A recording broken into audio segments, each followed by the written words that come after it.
Hello everyone, this is David.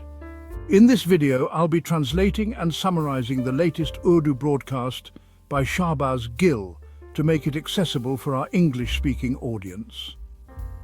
Let's go through the key developments and insights in Shahbaz Gill's words.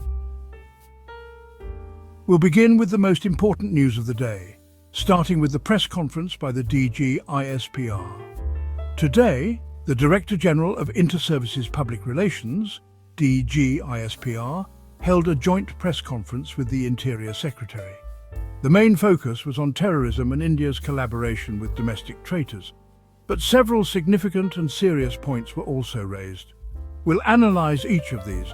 We'll include other news as well. Two more children, 13-year-old Haider and 12-year-old Laiba, succumbed to injuries from the Kuzdar terror attack. This brings the death toll to approximately 6 or 7. Exact numbers have not yet been officially released.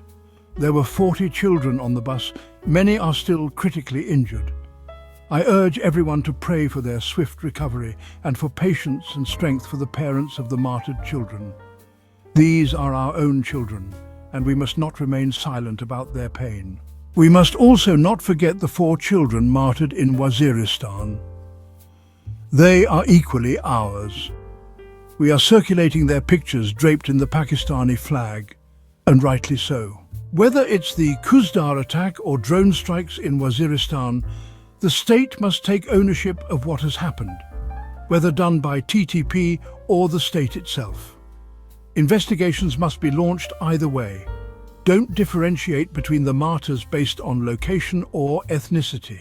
In the press conference, the DGISPR repeatedly used terms like Fitnatul Hindustan, sedition of India, and Fitnatul Khawarij. These Arabic terms, while perhaps resonant locally, don't resonate internationally. If we aim to inform the global community, we must speak in English, use vocabulary that connects, and frame the narrative like Imran Khan did by linking RSS ideology to Hitler and fascism.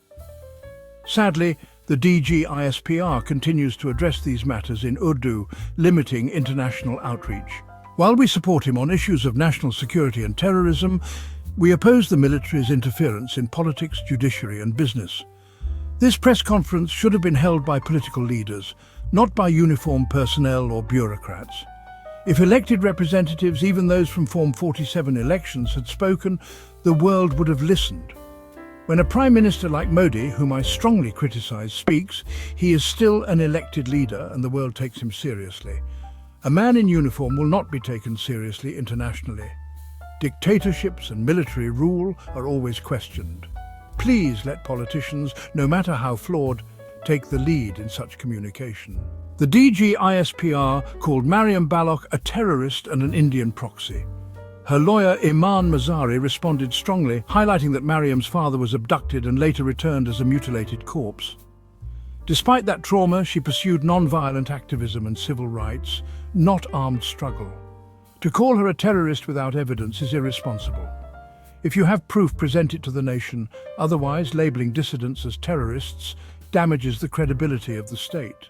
The trust deficit is already massive, particularly in Balochistan and Khyber Pakhtunkhwa. Meanwhile, Mariam Nawaz, who once tweeted a BLA poster, Justice for Balochistan, is now Chief Minister. You don't call her a terrorist. Why the double standard? DGISPR criticized Indian media for being state-controlled and biased, claiming Indian media spreads fake news before terrorist events even occur. Yes, Indian media is jingoistic, often Islamophobic and lacks balance. But what about Pakistan's own media landscape? In Pakistan, journalists have been abducted, tortured, fired and even killed. When the DGISPR claims the military never lies or misleads, it rings hollow to many. The military has labelled 13,000 Pakistanis as terrorists over the May 9th events.